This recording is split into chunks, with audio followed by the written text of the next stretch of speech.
పెళ్ళిని ఓషో ఈ విధంగా వర్ణించాడు.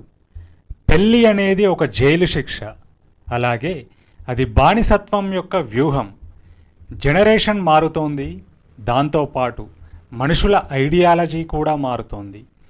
ప్రస్తుతం ఉన్న జనరేషన్లో పెళ్ళి వద్దు అనుకునే వాళ్ళ సంఖ్య క్రమంగా పెరుగుతోంది.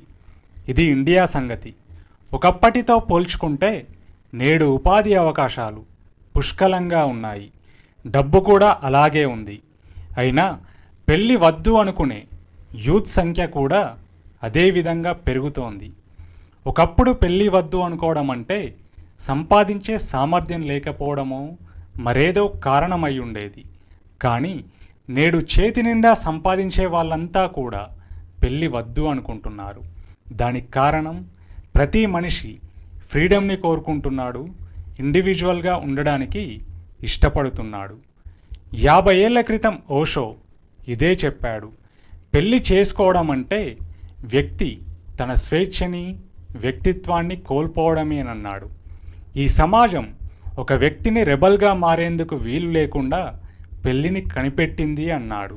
అంతేకాకుండా సమాజం పెళ్లి ద్వారా రెస్పాన్సిబిలిటీస్ని ఒక వ్యక్తికి అంటగట్టింది అన్నాడు. దీనికి సంబంధించిన ఒక చిన్న అద్భుతమైన ఉదాహరణనిచ్చాడు ఓషో. అదేంటంటే, ఒంటె చాలా బరువుల్ని తన మీద ఎక్కించుకోగలదు, అంతేకాకుండా అది ఎప్పటికీ తిరగబడదు. అలాగే ఈ సమాజం పెళ్లి చేసుకున్న వ్యక్తికి భార్య, పిల్లలు, తల్లిదండ్రుల బాధ్యతలను అంటగట్టింది.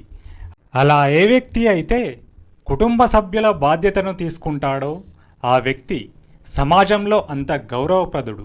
బరువులు మోయడం వల్ల ఒంటె ఎలాగైతే విలువైందిగా మారిందో బాధ్యతలు మోసే వ్యక్తి కూడా అలాగే గౌరవం పొందే వ్యక్తిగా మారాడు.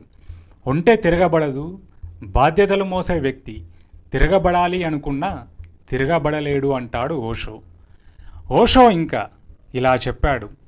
పెళ్ళి వద్దు అనుకున్న వాణ్ణి ఈ సమాజం తమలాగా లేడని, ఆ వ్యక్తిని తమకు వ్యతిరేకంగా భావించి తద్వారా అతనిలో తాను తప్పు చేశాడని గిల్టుని ప్రవేశపెడుతుందన్నాడు.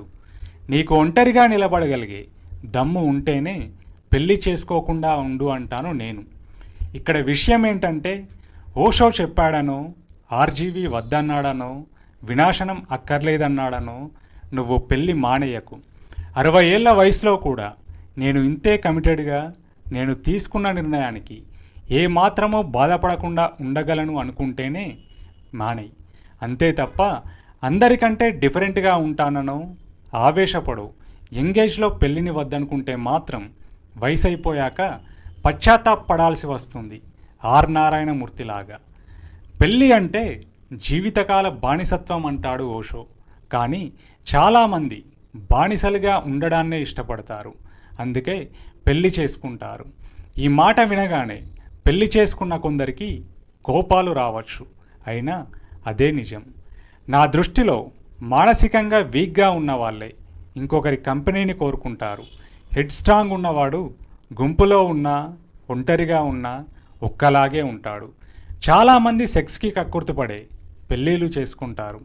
చేసుకున్నాకే తెలుస్తుంది అసలు నిజం.